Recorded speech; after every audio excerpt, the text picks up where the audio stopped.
لا شريك له وأشهد أن سيدنا وحبيبنا ومولانا محمد أرسله بالحق بشيرا ونذيرا وداعيا إلى الله بإذنه وسراجا منيرا. أعوذ بالله من الشيطان الرجيم. بسم الله الرحمن الرحيم. وهو الذي يتوفاكم بالليل ويعلم ما جرحتم بالنهار ثم يبعثكم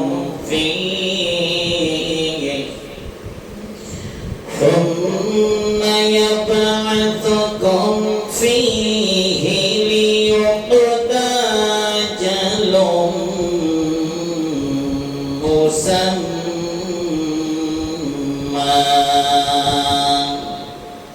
صدق الله العظيم وصدق رسوله النبي الكريم. وقال النبي صلى الله عليه وسلم: أفضل الصيام بعد شهر رمضان صيام شهر الله محرم، أو كما قال عليهم السلام. وقال النبي صلى الله عليه وسلم: صيام يوم عاشوراء أحتسب على الله أن يكفر السنة التي قبله، أو كما قال عليهم السلام. وقال تعالى في كلامه المجيد والفرقان الحميد: إن الله وملائكته يصلون على النبي يا أيها الذين آمنوا صلوا عليه وسلموا تسليما. اللهم صل على سيدنا مولانا محمد وعلى آل سيدنا مولانا محمد. اللهم صل على سيدنا مولانا محمد وعلى آل سيدنا مولانا محمد. আলহামদুলিল্লাহ, আল্লাহ পাকের কাছে লাখ কোটি শুকরিয়া আদায় করছি যে মহান রব্বুল ইজ্জত আল্লাহ সুবহানাহু ওয়া তাআলা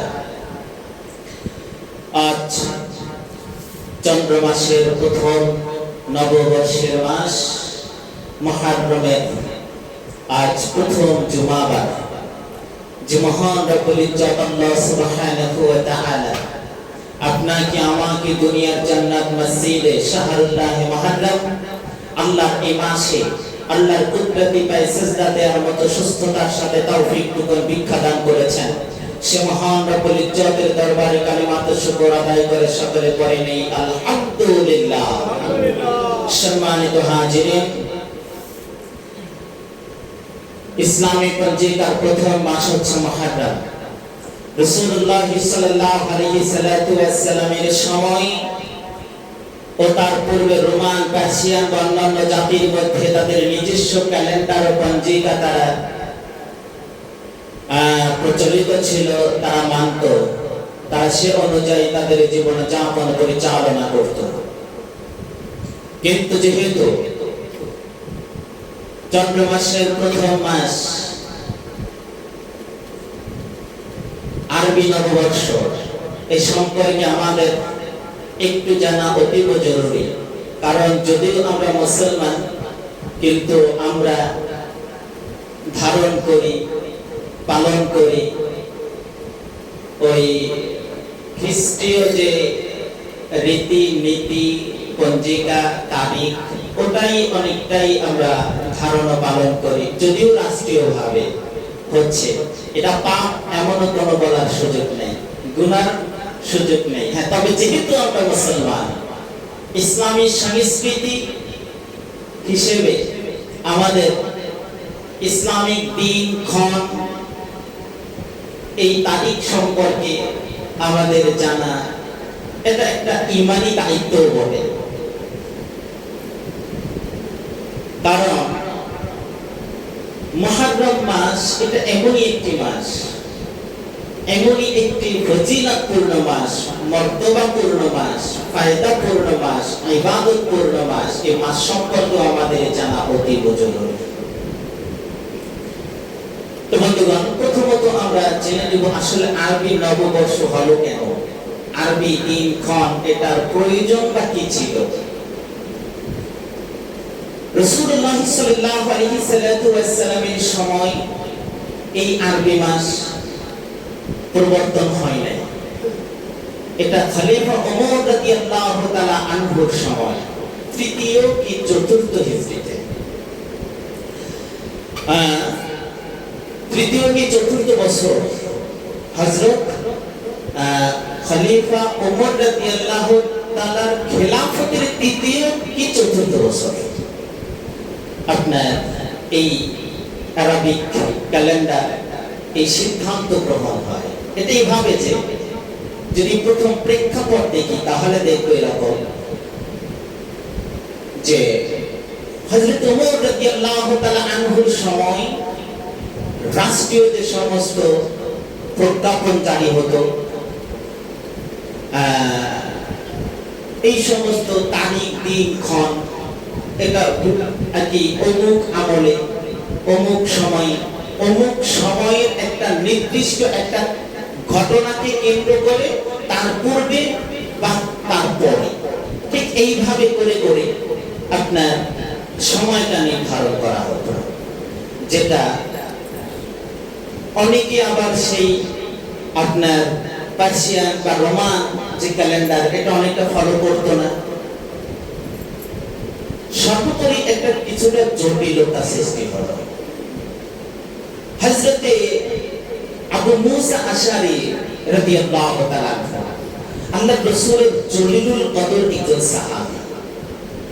আবু মুসা আশআরী রাদিয়াল্লাহু তাআলা আনহু তিনি হযরত ওমর রাদিয়াল্লাহু তাআলা আনহু খলিফাতুল মুসলিমিন তার কাছে একটা চিঠি লিখলেন, তার কাছে বললেন, জানাতে চাইলেন যে খলিফাতুল মুসলিমিন, আমরা যেহেতু দেশের উচ্চ পদস্থ বিভিন্ন কাজে আমরা নিয়োজিত দায়িত্বরত, সেহেতু আমাদের বিভিন্ন প্রজ্ঞাপন জারি করতে আমাদের দিন ক্ষণ তারিখ নির্ধারণ করতে অনেকটা জটিলতা সৃষ্টি হচ্ছে।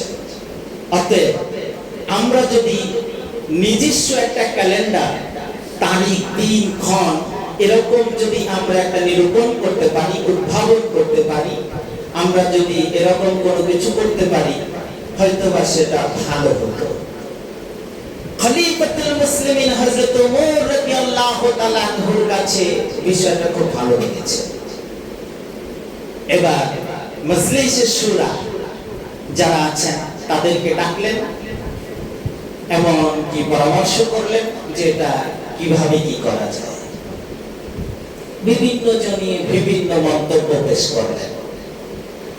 কেউ বললেন আল্লাহ রাসূলের জন্মের মাস রবিউল আউয়াল থেকে শুরু করা হোক, কেউ বললেন হিজরত থেকে শুরু করা হোক, কেউ বললেন সবচেয়ে মর্যাদাপূর্ণ ফজিলতপূর্ণ মাস হচ্ছে রমাদানুল মুবারক, অতএব রমজান থেকে শুরু করা হোক।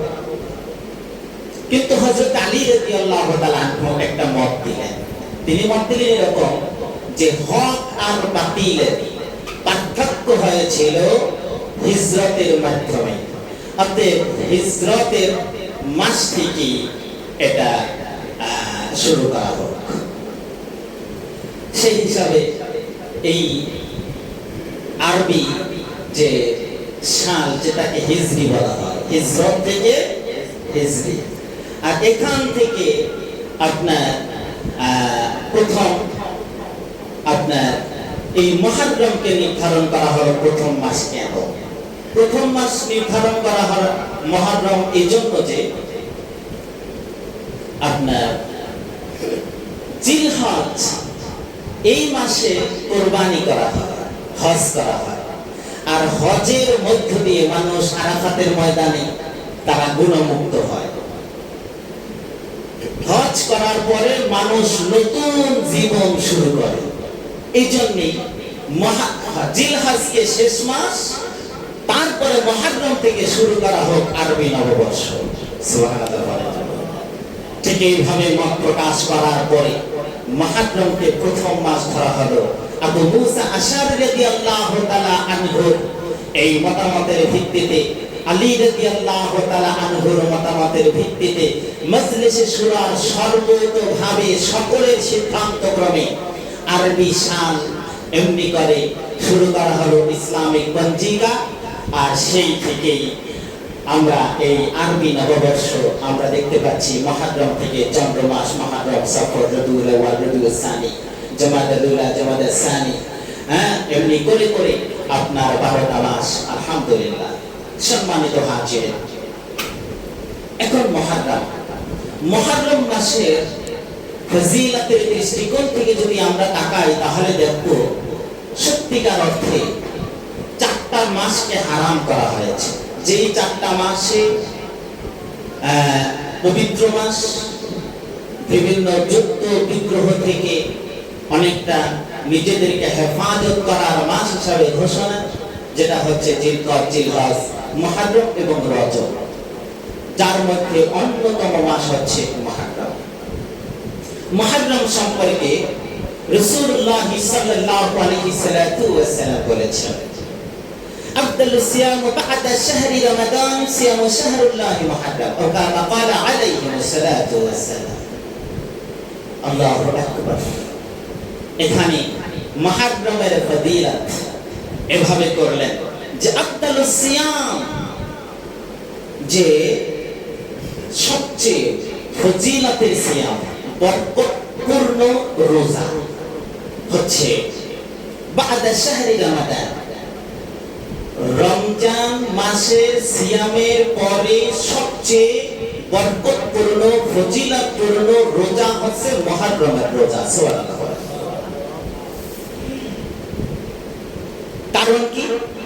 সিয়ামু শাহরুল্লাহ মুহররম।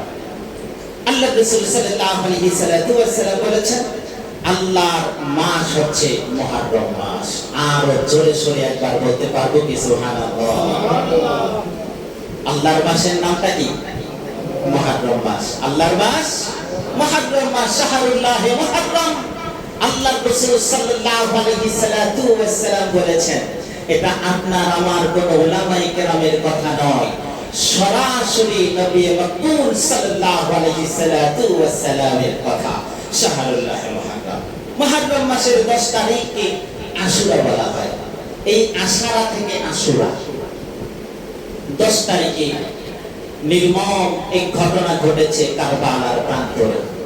তাই এই কারবালার প্রান্তরকে ঘিরে এই মুহররমের অনেক গুরুত্ব, মহত্ব, ফজিলত এবং গ্রহণযোগ্যতা আমরা মুসলমানের কাছে। আসলে শুধু কারবালা তো সেদিন, কিন্তু মুহররমের গুরুত্ব, মহত্ব আল্লাহ তাআলা রাব্বুল আলামিন দিয়েছেন পৃথিবীর সৃষ্টি লগ্ন থেকে। সুবহানাল্লাহ। আমরা যদি তাকাই, আল্লাহ তাআলা রাব্বুল আলামিন এই পৃথিবীকে সৃষ্টি করেছিলেন এই মুহররম। 6 দিনে তো পৃথিবী সৃষ্টি হয়েছে। কয় দিনে? 6 দিনে। তো এই মুহররম মাসেই আল্লাহ তাআলা পৃথিবী সৃষ্টি করেছেন। পৃথিবীটাকে যেদিন ধ্বংস করে দিবেন, পৃথিবীটাকে যেদিন ধ্বংসলীলায় পরিণত হবে, ইয়াউমুল কিয়ামা, গোটা পৃথিবী সাকার হয়ে যাবে, চূর্ণ বিচূর্ণ হয়ে যাবে। হ্যাঁ, এই নিশানা রাখবে না আল্লাহ। যেই দিন, যেই মাস, সেই মাসটি হচ্ছে মুহররম, সেই দিনটি হচ্ছে 10 মুহররম। সম্মানিত হাজিরিন, শুধু এখানেই শেষ নয়। আল্লাহ তাআলা রাব্বুল আলামিনের অন্যতম আমাদের আদি পিতা, প্রথম মানুষ হযরত আদম আলাইহিস সালাতু ওয়াস সালামকে আল্লাহ তাআলা বানিয়েছিলেন, সৃষ্টি করেছিলেন এই মুহররম মাসে। জান্নাতের মধ্যে প্রেরণ করলেন, জান্নাত থেকে আবার বের করে দিলেন, তাও মুহররম মাসে। সম্মানিত হাজিরিন, হযরত নূহ আলাইহিস সালাতু ওয়াস সালামের সময় প্লাবন হয়েছে, আমরা সকলে কম বেশি জানি। সেই প্লাবন যে হয়েছিল, সেই প্লাবন থেকে 40 দিন পর যে মুক্তি পেয়েছিলাম, নাজাত পেয়েছিলাম, সেই নাজাতের যে দিনটি ছিল 10 মুহররম। সুবহানাল্লাহ। সম্মানিত হাজিরিন, হযরত ইউনূস আলাইহিস সালাতু ওয়াস সালামকে মাছ খেয়েছিলেন। সেই মাছ যেই দিন বমি করে নাজাত দিয়েছিলেন, আল্লাহ তাআলা মুক্তি করেছিলেন হযরত ইউনূস আলাইহিস সালামকে, সেই দিনটিও ছিল 10 মুহররম। তো বন্ধুগণ, এই সমস্ত দৃষ্টিকোণ থেকে আমরা একটি বিষয় আমরা দেখতে পাচ্ছি যে রাসূলুল্লাহ সাল্লাল্লাহু আলাইহি ওয়াসাল্লাম বলেছেন, একটি মাস হচ্ছে তওবার মাস, সেই মাসটি হচ্ছে শাহরুল্লাহ মুহররম, এই মুহররমের মাস। কারণ তওবা করেছিলেন হযরত ইউনূস আলাইহিস সালাম, কবুল করেছিলেন আল্লাহ সুবহানাহু ওয়া তাআলা, মুহররম মাসে আল্লাহ তাআলা নাজাত দিয়েছিলেন। তো বন্ধুগণ, এমনি করে করে হযরত মূসা আলাইহিস সালামের দিকে যদি তাকাই, তাহলে দেখতে পাবো সবচেয়ে বড় সফলতা দিয়েছিলেন, মুক্তি দিয়েছিলেন। আর সেই থেকে শুরু করে আজও পর্যন্ত রমাদান আল মুবারকের পরে একটা সিয়ামের গুরুত্ব আর মহত্ব, ফজিলতের দৃষ্টিকোণ থেকে আল্লাহ তাআলা সর্বশীর্ষ নবীর মাধ্যমে জানিয়ে দিলেন। সেদিকে যদি তাকাই, তাহলে দেখতে পাবো ইবনে আব্বাস রাদিয়াল্লাহু তাআলা আনহু বলেছেন, ইন্না রাসূলুল্লাহ সাল্লাল্লাহু আলাইহি ওয়াসাল্লাম, ইন্না রাসূলুল্লাহ সাল্লাল্লাহু আলাইহি ওয়াসাল্লাম, নিশ্চয় রাসূল সাল্লাল্লাহু আলাইহি ওয়াসাল্লাম কদিমা মদিনাতা ফাওয়াজাদা ইয়াহুদা সিয়াম। এখানে দেখা যায় যে ইহুদিরা আশুরার দিনে সিয়াম পালন করে। হ্যাঁ, কদিমা মদিনা ফাওয়াজাদা ইয়াহুদা, যখন আল্লাহর নবী মদিনায় পৌঁছেন, মদিনায় যখন কি করেন, পৌঁছলেন, তার মানে মক্কা থেকে হিজরত করেছিলেন কোথায়?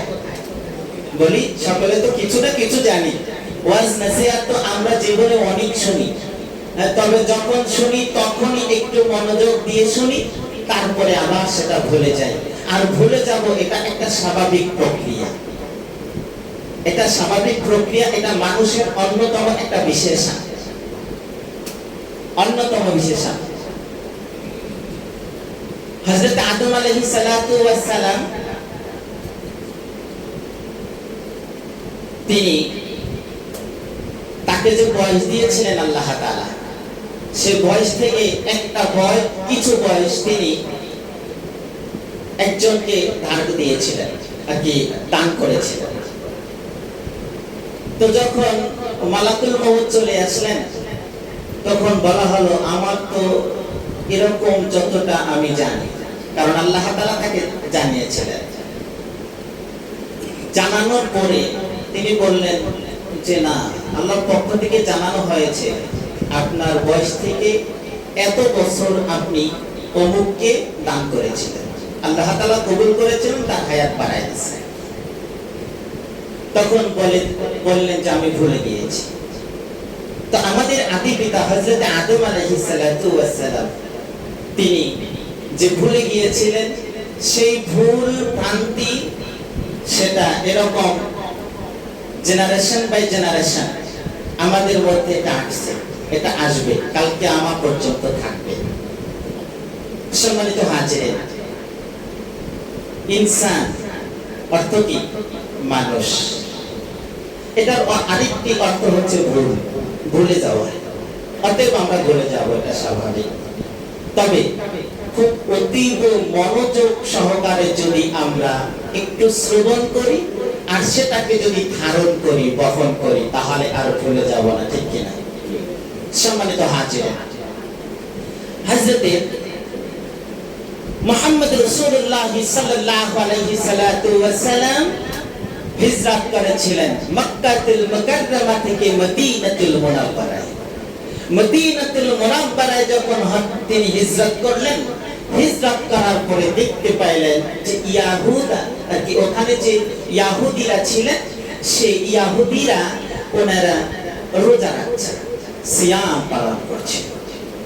আল্লাহর রাসূল মদিনাতে যখন এই সমস্ত ইহুদিদের দেখতে পেলেন রোজারত অবস্থায়, সিয়ামরত অবস্থায়, জিজ্ঞাসা করলেন ইহুদিরা, তোমরা যে রোজা রাখছো, সিয়াম পালন করছো, কারণটা কি? কদিমা মদিনাতা ফাওয়াজাদা ইয়াহুদান সিয়ামা ইয়াওমা আশুরা, এই আশুরার দিনে তোমরা রোজা রাখো, এই রোজা রাখার কারণটা কি? কি কারণে, কেন তোমরা রোজা রাখো? ভাইরা আমার, বন্ধুরা আমার, فقال لهم رسول الله صلى الله عليه وسلم, যখন তাদেরকে জিজ্ঞেস করলেন মাহাযা ইয়াউমুল্লাযী নাসুমুহু, আল্লাহ রাসূল জিজ্ঞাসা করার পরে, দিনটির বিষয়ে জিজ্ঞাসা করার পরে তারা বললেন এটি একটা মহান দিন, হাযা ইয়াউমুন আযীম, ইয়াউম আযীম, এটা হচ্ছে একটা মহান দিন, এটা হচ্ছে একটা অন্যতম দিন। এটি হচ্ছে একটা আনজাল্লাহু ফীহি মূসা, আল্লাহ তাআলা নাজাত দিয়েছিলেন, মুক্তি দিয়েছিলেন হযরত মূসা আলাইহিস সালাতু ওয়াস সালামকে। শুধু মূসা আলাইহিস সালাতু ওয়াস সালাম কি নয়, ওয়া কওমুহু, এমনকি তার কওমকেও আল্লাহ তাআলা মুক্তি দিয়েছিলেন। ইয়া নবী আল্লাহ, ইয়া হাবিব আল্লাহ, এই দিনটিতে আমরা রোজা রাখার কারণ হচ্ছে মূসা আলাইহিস সালাতু ওয়াস সালাম সহ তার কওমকে আল্লাহ তাআলা নাজাত দিয়েছিলেন। অগররাকা ফিরআউনা ওয়া কওমাহু, এবং ফিরআউন আর ফিরআউনের কওমকে আমার আল্লাহ পানিতে নিমজ্জিত করে দুনিয়া থেকে বিদায় করে দিয়েছে। ফাসামুহু মূসা শুকরান, আল্লাহর নবী হযরত মূসা আলাইহিস সালাতু ওয়াস সালাম শুকরিয়া স্বরূপ আল্লাহ তাআলা রাব্বুল আলামিন তাকে মুক্তি দিয়েছিলেন, নাজাত দিয়েছিলেন। এই শুকরিয়া স্বরূপ তিনি এই দিন রোজা রেখেছিলেন। আমরা ইহুদি জাতিরা তারপর থেকে শুরু করে আমরা এই দিন রোজা রেখে থাকি। আর এই জন্যই আপনি দেখতে পাচ্ছেন আজকে আশুরার দিন আমরা রোজা রাখতেছি। আল্লাহর নবী বললেন ফানাহনু নাসুমুহু ফাকালা রাসূলুল্লাহি সাল্লাল্লাহু আলাইহি ওয়াসাল্লাম। অতএব শুনে রাখো রে, ফানাহনু নাসুমুহু, অতএব বলছে আমরা এই জন্য রোজা রাখি। ফাকাল রাসূলুল্লাহ, এবার রাসূলুল্লাহ সাল্লাল্লাহু আলাইহি সাল্লাতু ওয়াসসালাম বললেন, ফানাহনু হাক্কু, ও আমার সাথী বৃন্দ, ও আমার সাহাবীরা রে, শুনে রাখো, ইহুদিরা যেহেতু বলছে মুসা রোজা রাখার কারণে, তাদের নবী রোজা রাখার কারণে তারা এই দিন রোজা রাখে, অতএব তোমরা জেনে রাখো আমরা রোজা রাখবো, কারণ মুসা আলাইহিস সালাতু ওয়াস সালাম তো আপনার কাছে আমাদের হক বেশি, আমাদের কাছে তার হক বেশি। আমার ভাই মুসা রোজা রেখেছে, এই জন্য এই দিনে আমরা রোজা রাখবো। সম্মানিত হাজিরিন, আল্লাহর নবী সাল্লাল্লাহু আলাইহি সাল্লাতু ওয়াস সালাম সিয়াম পালন করার নিজে বললেন এবং পালন করতে নির্দেশ করলেন, ওয়া আমারা বিসিয়ামিহি, আদেশ করলেন, নির্দেশ করলেন তোমরাও রোজা রাখবে। অপর এক হাদিসে দেখা যায় সাহাবীরা বললেন, ইয়া রাসূলুল্লাহ, ইয়া হাবিবাল্লাহ, যেহেতু ইহুদিরা রোজা রেখেছে, এই দিনে আমরাও যদি এরকম করে এই দিনে রোজা রাখি, তাহলে তো আমরা তাদের অনুসরণ করব। তারা বলবে আমাদের দেখা দেখি তারাও এই দিনে রোজা রাখে। আল্লাহর নবী বললেন, আল্লাহ যদি আমাকে হায়াতে তাইয়্যিবা দান করে, তাহলে জেনে রাখো আগামী বছর আমরা তাহলে একটা রোজা রাখবো না, বরং দুইটা রোজা রাখবো, 10, 11 না হয় 9, 10। তাহলে তাদের অনুসরণ হবে না, তারা একটা রাখি আর আমরা দুইটা রোজা রাখবো। সুবহানাল্লাহ বলেন। আল্লাহর নবী মুহাম্মদ রাসূলুল্লাহ সাল্লাল্লাহু আলাইহি সাল্লাম বলেছেন, রমজান মাসের পরে সবচেয়ে ফজিলতপূর্ণ রোজা হয়েছে মুহররমের রোজা। কারণ হচ্ছে কুতিবা আলাইকুমুস সিয়াম কামা কুতিবা আলাল্লাযীনা মিন ক্বাবলিকুম লাআল্লাকুম তাত্তাকুন।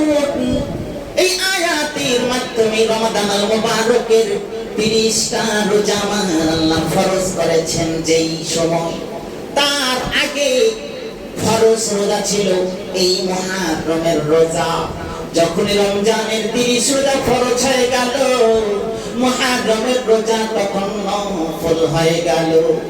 সম্মানিত হাজিরিন, তাই নবী মুহাম্মদ রাসূলুল্লাহ মুহররমের রোজার ফজিলতের দৃষ্টিকোণ থেকে তাকিদ দিয়ে বলেছেন, সিয়ামু ইয়াম আশুরা আতাসিবু আলাল্লাহ আইয়ুকাফিরা সানাতাল্লাতী ক্বাবলাহু। ও দুনিয়ার মানুষ, সিয়ামু ইয়াম আশুরা আতাসিবু আলাল্লাহ, আমি আশা করছি আশুরার সিয়ামের কারণে আল্লাহ সুবহানাহু ওয়া তাআলা ক্বাবলাহু পূর্বের 1 বছরের গুনাহ আমার আল্লাহ মাফ করে দিবে। কয় বছরের গুনাহ? 1 বছরের কাফারা আশুরা রোজার মধ্য দিয়ে পাওয়া যাবে।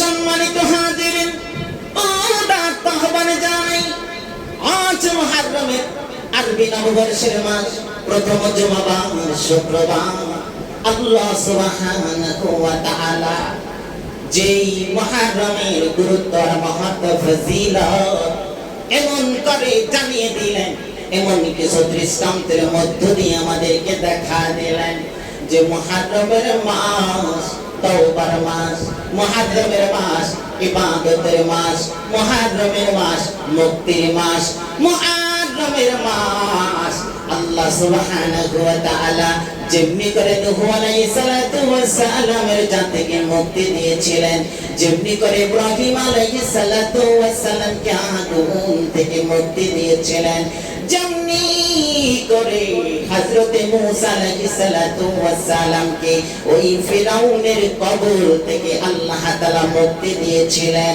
ও আমার ভাইরা, আমার বন্ধুরা, আমরাও মুক্তি পাবো, আমরাও আল্লাহর দরবারে আমাদের মুসিবত থেকে আল্লাহ তাআলা নাজাত দিয়ে দিবেন যদি মুহররমের মধ্য দিয়ে আল্লাহর কাছে ইবাদতের মাধ্যমে সাহায্য চাইতে পারি ইনশাআল্লাহ। সম্মানিত হাজিরিন, শুধু কারবালার প্রান্তরকে ঘিরে মুহররমের গুরুত্বর মহত্ব দেখার সুযোগ নাই, তবে কারবালার প্রান্তরকেও ফালায়া দিবেন এমন সুযোগ নাই। কারণ আওলাদে রাসূল হযরত হোসেন রাদিয়াল্লাহু তাআলা আনহুকে শাহাদাত করেছিলেন ইয়াজিদের বাহিনী, যেমনি করে কারবালার প্রান্তরে এমন ভাবে তাকে শহীদ করেছিলেন। সেদিকে যদি তাকাই তাহলে দেখব আল্লাহর নবী মুহাম্মদ সাল্লাল্লাহু আলাইহি সাল্লাম মৃত্যুর পরে, ইন্তেকালের পরে তিনি নির্দেশ দিয়ে যান নাই খেলাফতের দায়িত্ব কাকে দেওয়া হবে, কিন্তু এমন কিছু সিম্পটম রেখে গেলেন, এমন কিছু বিচক্ষণ লোক রেখে গেলেন যার মধ্য দিয়ে বিভিন্ন সময়ে বিভিন্ন কিছু লক্ষ্য করে করে ইমামতের দায়িত্ব দেখা যায় হযরত আবু বকর রাদিয়াল্লাহু তাআলা আনহুর উপরই বর্তায়। কারণ নবীজি অসুস্থতার পরে হযরত আবু বকরকে ইমামতের দায়িত্ব দিয়েছিলেন। এই সমস্ত দৃষ্টিকোণ থেকে আল্লাহ রাসূলের পরে খলিফা নিযুক্ত হলেন হযরত আবু বকর রাদিয়াল্লাহু তাআলা আনহু। ভাইরা আমার, বন্ধুরা আমার, ওই কিছু ওয়াহাবীর গোষ্ঠীরা খোলাফায়ে রাশিদাকে নিয়ে প্রশ্ন করতে চাই, এমনকি ইয়াজিদের পক্ষ অবলম্বন করে মসজিদের মেম্বারে বসে কিছু কথা বলার চেষ্টা করে। সম্মানিত হাজিরিন, সুনির্দিষ্ট জিনিসটা আমাদের পরিষ্কার হওয়া দরকার। হযরত আবু বকর রাদিয়াল্লাহু তাআলা আনহু যখন ইন্তেকাল করবেন, ঠিক মুহূর্তে অসুস্থ অবস্থায় তিনি 6 জন মজলিসে শুরা নিযুক্ত করলেন যে আমার ইন্তেকালের পরে এই 6 জন মিলে তারা সিদ্ধান্ত নেবে জনগণের উপকারার্থে, দেশের জনগণের ভাগ্য পরিবর্তনের ক্ষেত্রে সবচেয়ে উপযুক্ত ব্যক্তিত্ব যিনি, তিনি হবে খলিফা। তাই অন্তর্বর্তীকালীন সরকার নিযুক্ত হয়ে গেলেন, তত্ত্বাবধায়ক সরকার নিযুক্ত হয়ে গেলেন, মজলিসে শুরার সদস্য নিযুক্ত হয়ে গেলেন। সেই মজলিসে শুরার সদস্যরা তারা মাশওয়ারার ভিত্তিতে হযরত ওমর রাদিয়াল্লাহু তাআলা আনহুকে খলিফা নির্বাচন করলেন। সম্মানিত হাজিরিন, তখন কোন দাদাবাবুদের পরামর্শ নেন নাই, কোন সাদাবাবুদের পরামর্শ নেন নাই, শুধুমাত্র দেশের জন্য, জনগণের জন্য, ইসলামের জন্য, কোরআনের জন্য, দ্বীনের দিকে তাকায়া হযরত ওমর রাদিয়াল্লাহু তাআলা আনহুকে খলিফাতুল মুসলিমিন নিযুক্ত করলেন। সম্মানিত হাজিরিন, হযরত ওমর রাদিয়াল্লাহু তাআলা আনহুর পরে হযরত উসমান রাদিয়াল্লাহু তাআলা আনহু মজলিসে শুরার ভিত্তিতে আবার নিযুক্ত হলেন। এমনি করে করে যখন উসমান রাদিয়াল্লাহু তাআলা আনহু শহীদ হয়ে গেলেন, হযরত আলী রাদিয়াল্লাহু তাআলা আনহু নিযুক্ত হলেন। সবকিছু মজলিসে শুরার সিদ্ধান্ত ক্রমে নিযুক্ত হলেন। সম্মানিত হাজিরিন, হযরত আলী রাদিয়াল্লাহু তাআলা আনহু যখন অসুস্থ হয়ে পড়লেন, অসুস্থতার কারণে তার ছেলে হযরত হাসান রাদিয়াল্লাহু তাআলা আনহুকে খলিফা নির্বাচন করলেন, দায়িত্ব অর্পণ করলেন। তিনি দায়িত্ব পালন করলেন।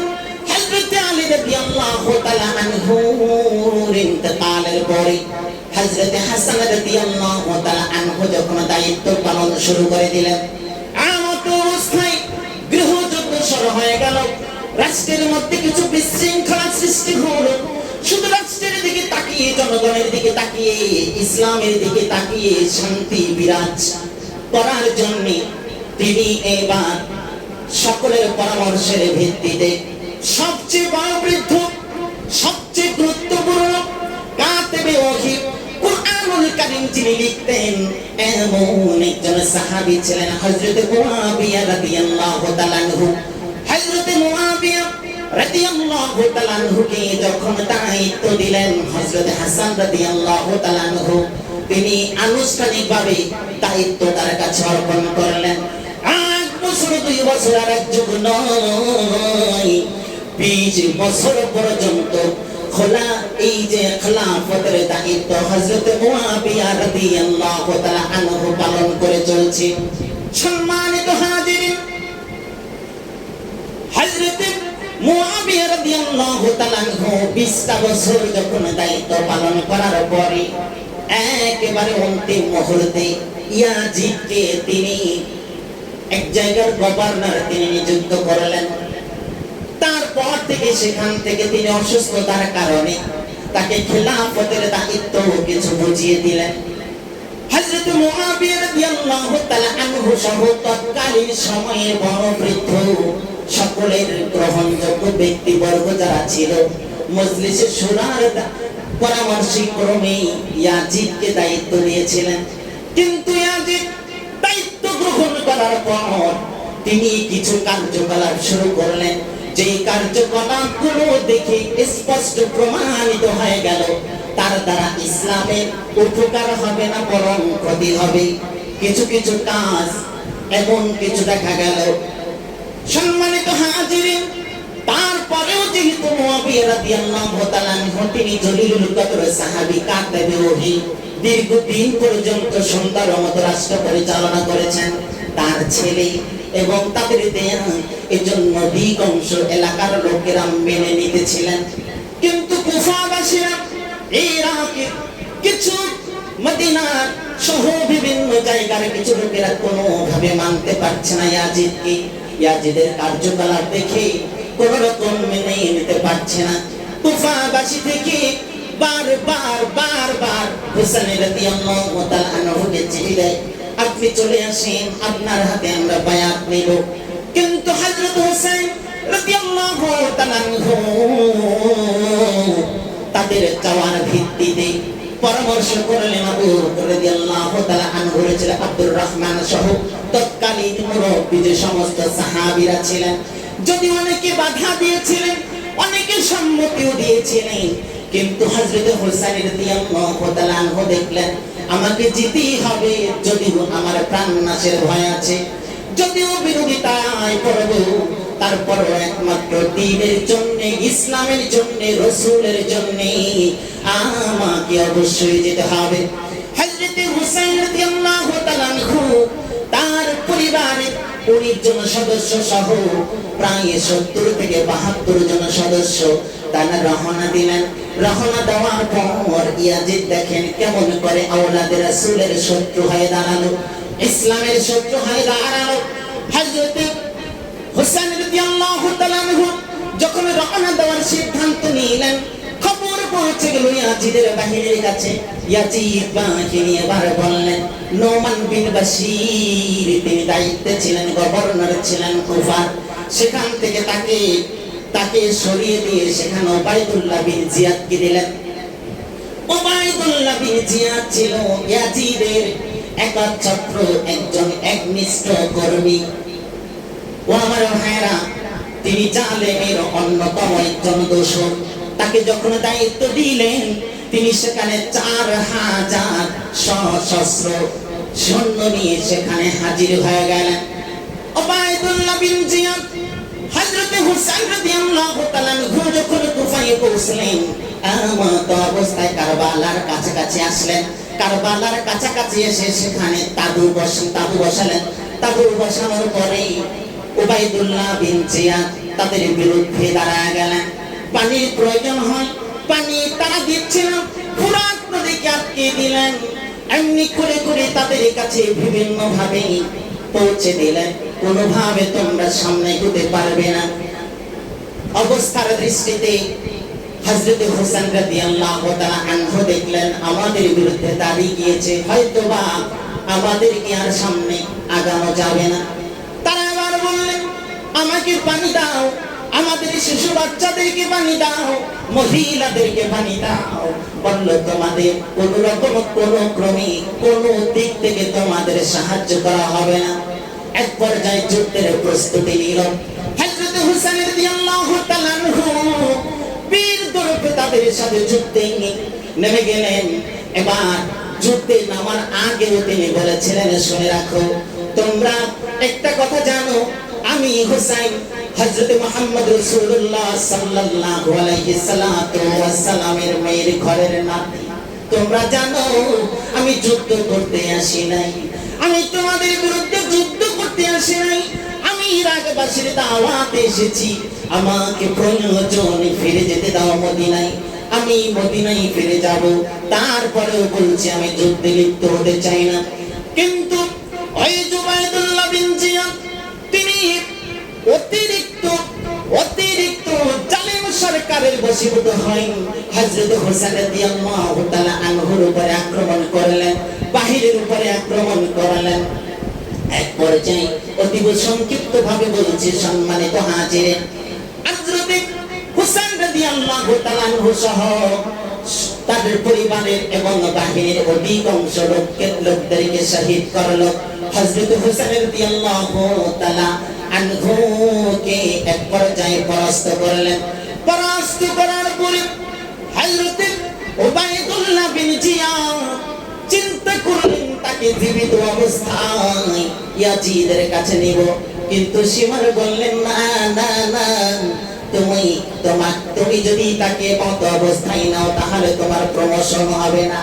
অতি উৎসাহী হইলে যা হয়। সম্মানিত হাজির, হযরত উসমান রাদিয়াল্লাহু তাআলা আনহু ধর থেকে মাথাটাকে ছিন্ন করে দিলেন, দেহটাকে একদিকে ফালালেন, মাথাটাকে আর একদিকে ফেলে দিলেন। এমনি করে বুকের উপরে উঠে ছুরি চালায়া মাথাটাকে দ্বিখণ্ডিত করে দিলেন। ও আমার ভাই, আমার বন্ধুরা, তারপরে সেই মাথাটাকে দামেস্কের শহরে নিলেন। সেখানে নিয়া বর্ষার মাথার উপরে দিয়া তারা অতি উৎসাহী হইয়া আনন্দ মিছিলে লিপ্ত হয়ে গেল। আর ওই দেখো মোবারক সেই কারবালার প্রান্তরে রেখে দিয়া একটা নয় দুইটা নয় 70টা সেই উটের উপরে সওয়ারি হইয়া সেই দেহ মোবারক উটের পায়ে পিষ্ট করে গোশত চামড়া সেই প্রান্তরে তারা মিশিয়ে দিয়েছিল। সম্মানিত হাজিরিন, হযরত জয়নব তিনি জীবিত ছিলেন। হযরত জয়নব মাতা অবস্থায় আসিয়া দেখে ওই মক্কার মদিনার দিকে তাকাইয়া ডাকে, ও মদিনাওয়ালা মুহাম্মদ,